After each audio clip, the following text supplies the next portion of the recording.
My fiancé said, "I'm not wasting my 20s living somewhere with no nightlife." I just nodded. Fair enough. 2 months later, she saw my name trending.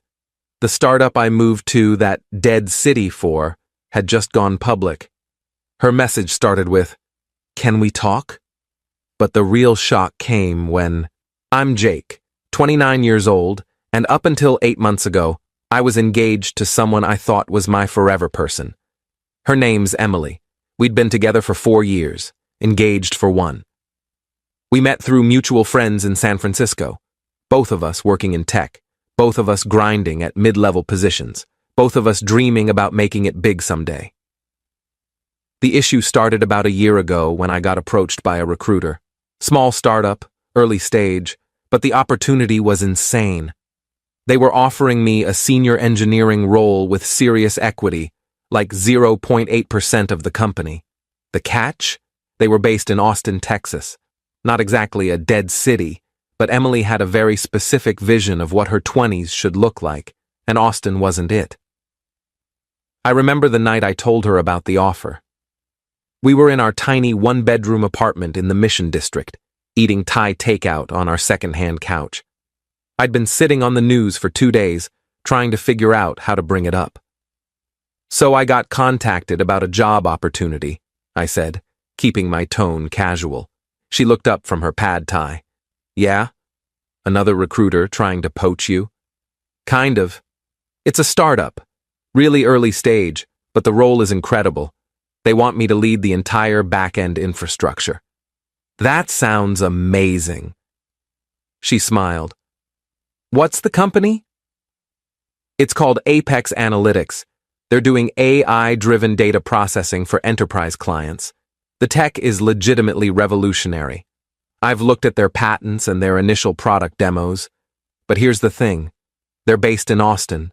Her smile disappeared instantly. "Austin? As in Texas?" "Yeah. Jake, we've talked about this. I'm not moving out of the Bay Area. My entire career is here. My friends are here. Everything I want to do is here." I'd expected this reaction, but it still stung. "Emily, this is a massive opportunity. The equity alone could set us up for life if this thing takes off." If being the key word. You know how many startups fail? And you want me to give up my life in San Francisco to gamble on some company in Austin? What am I supposed to do there? There's no nightlife, no culture, nothing. Austin has plenty of culture and nightlife. She rolled her eyes. "It's not the same. I'm 27 years old. I'm not ready to settle down in some suburban tech bro city. I want to actually live." We argued for 2 hours that night. I tried to explain the opportunity, the equity, the role, the fact that the founders had already raised $15 million in Series A funding and had massive institutional investors backing them. She kept coming back to the same point. She wasn't wasting her 20s living somewhere boring. The conversation came up again the next week, and the week after that. Each time it got more heated.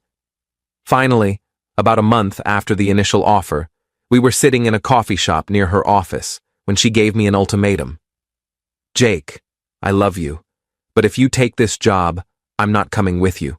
I can't. I won't." I stared at my coffee. "So what are you saying?" "I'm saying you need to choose. Me or the job. That's not fair, Emily. You're asking me to give up a career-defining opportunity. And you're asking me to give up my entire life." We sat in silence for what felt like forever. Finally, I said, "What if I turn it down? What if I stay here? Then we keep building our life together. We get married next year like we planned. We figure it out. And I resent you for the rest of my life for making me give up this chance." Her face hardened. "Then I guess you have your answer." We officially ended things 2 weeks later. It wasn't dramatic. No screaming, no throwing things. We just sat down one evening and admitted it wasn't going to work. She gave me back the ring. I moved my stuff out over the following weekend.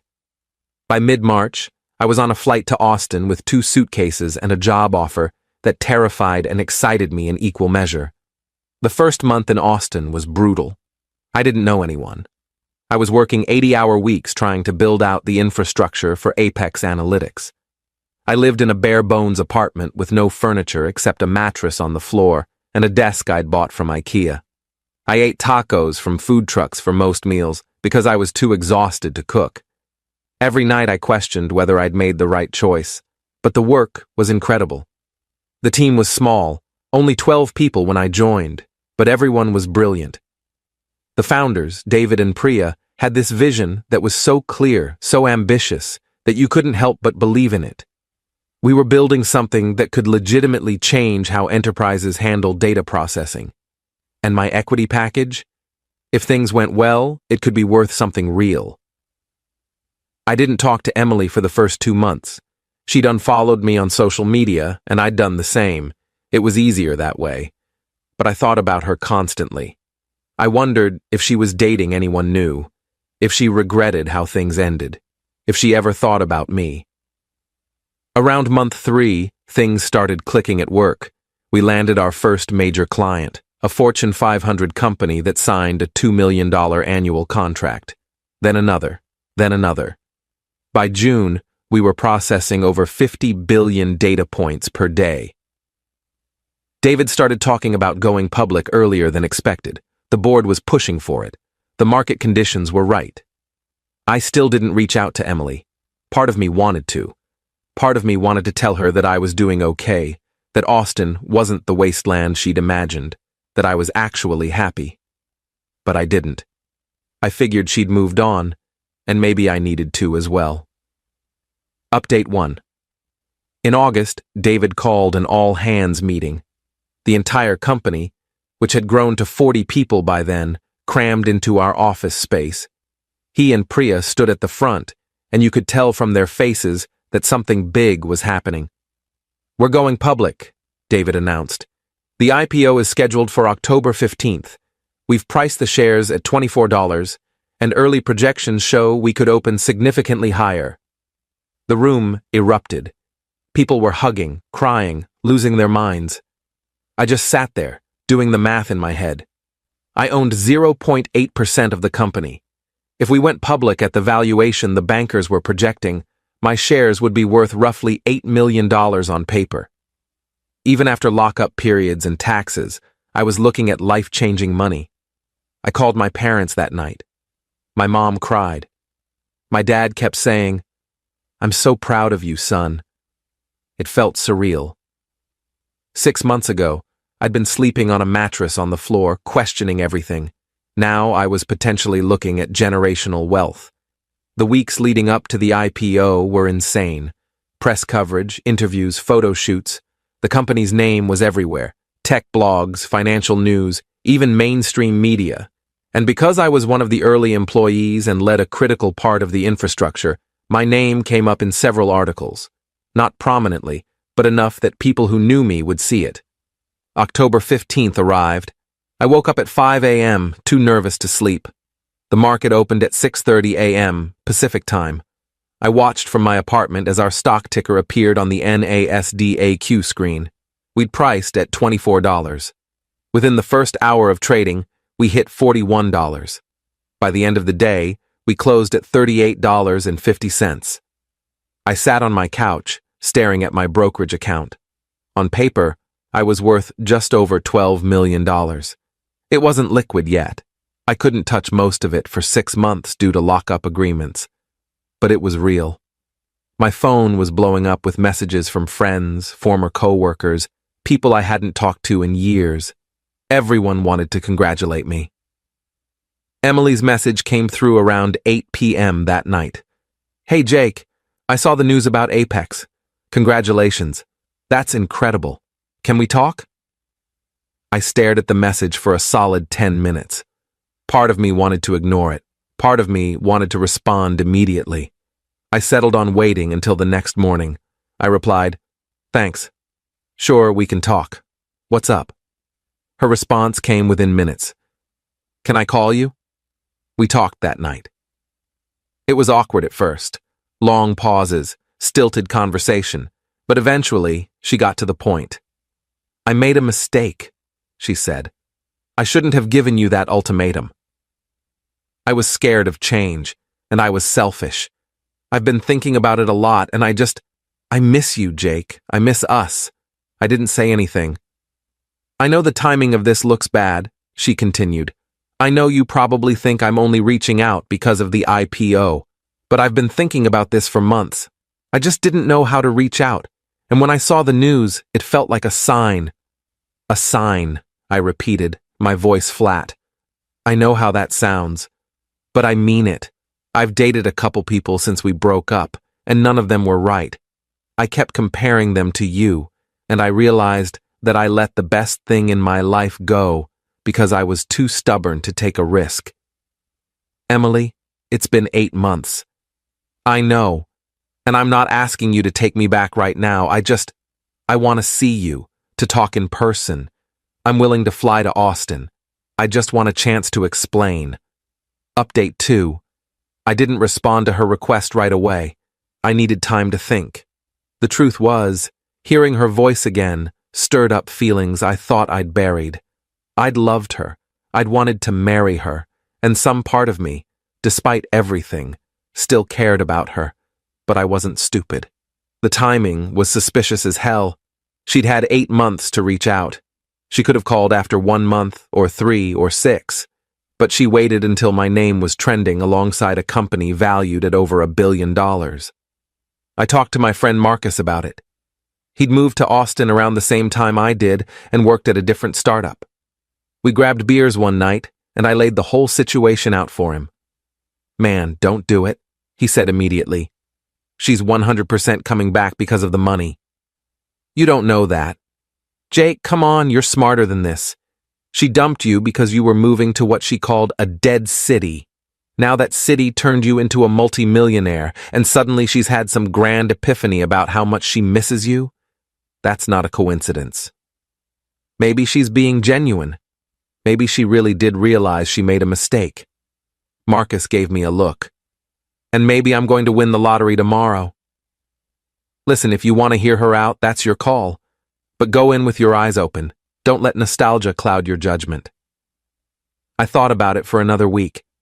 Finally, I texted Emily back. Okay, you can fly out, but I'm not making any promises. She arrived the following Saturday. I picked her up from the airport, and the second I saw her walking out of the terminal, my chest tightened.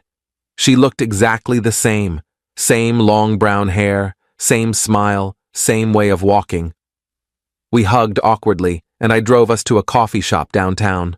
We talked for 3 hours. She apologized repeatedly, said she'd been immature, that she'd prioritized the wrong things, that she'd spent the last 8 months regretting her decision. She told me about the guys she'd dated. One worked in finance, another was a product manager at Google. Neither of them worked out. She said she kept thinking about me. I don't expect you to forgive me overnight, she said, but I'm willing to do whatever it takes. I'll move to Austin. I'll quit my job. I'll start over. I just want another chance. I wanted to believe her. I really did. But something felt off. Maybe it was the way she kept glancing at my watch, a new Rolex I'd bought myself after the IPO, or the way she casually asked about my apartment, my car, my plans for the money. Small things, but they added up. Emily, can I ask you something? Of course. If Apex hadn't gone public, would you have reached out? She hesitated, just for a second, but I saw it. I don't know. Maybe not this soon, but I would have eventually. That's not reassuring. Jake, I'm being honest. Yes, seeing the news made me realize what I'd lost, but that doesn't mean my feelings aren't real. We left things ambiguous that day. She flew back to San Francisco, and we agreed to keep talking. Over the next few weeks, we texted almost every day. She started sending me photos of Austin apartments she was looking at, talking about job opportunities there, making plans. Part of me wanted to believe this could work. Update 3. The turning point came about a month later. Emily had flown out to Austin again, and we'd spent the weekend together. It felt good, familiar. We went out to dinner, walked around the city, even kissed for the first time since the breakup. I was starting to think maybe Marcus had been wrong. Maybe she really had changed. On Sunday night, we were back at my apartment. She'd had a few glasses of wine and was more relaxed than I'd seen her all weekend. We were sitting on the couch, talking about the future, when she said something that made my blood run cold. You know, I've been thinking about the wedding. If we get back together, we should do it soon. Like within the next 6 months. I don't want to wait. That's pretty fast, I said carefully. I know, but we've already wasted so much time. And besides. She paused, then smiled. Once we're married, it'll be easier to combine finances, make joint decisions about investments. My financial advisor said, Wait, your financial advisor? She blinked. Yeah, I started working with one a few weeks ago. She's helping me plan for the future. And you've been discussing my finances with her? Well, not yours specifically, but I mentioned that we were potentially getting back together, and she gave me some advice about how to approach things. I felt like I'd been punched in the stomach. Emily, we're not even officially back together, and you're already talking to a financial advisor about my money? That's not... Jake, you're twisting this. I'm just trying to be smart. If we're going to build a life together, we need to think about these things. We've been talking for a month. You've visited twice, and you're already planning how to access my assets. Her face flushed. That's not fair. I'm not some gold digger. I make good money on my own. Then why are you in such a rush to get married? Why are you talking to financial advisors about our money when there is no our yet? She stood up, angry now. Because I love you, Jake. Because I want to build a future with you. I'm sorry if that makes me sound opportunistic, but I'm trying to be practical. Practical would be taking things slow. Practical would be rebuilding trust over time. What you're doing is planning a financial merger. We fought for another hour. She cried, said I was being paranoid, that I'd changed and become cold. Eventually, she left. I drove her to her hotel in silence, and she flew back to San Francisco the next morning.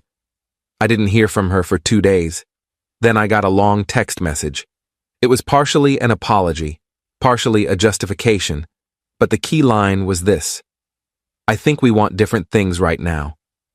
Maybe we're just in different places in our lives. I didn't respond. I was done. Final update.